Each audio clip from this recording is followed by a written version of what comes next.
If you search for stocks to buy now, you'll see thousands of opinions. But today, I'm not giving advice.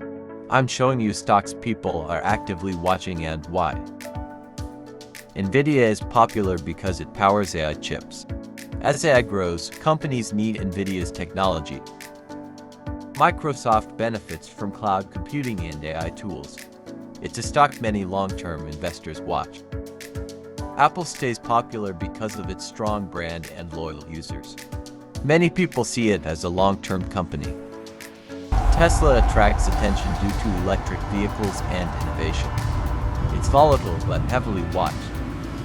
Palantir is watched for its data and AI software. It's popular among people following future tech trends. Watching a stock is not the same as buying it. Always research before investing. If you're a beginner, focus on learning, not rushing. On this channel, we make investing simple.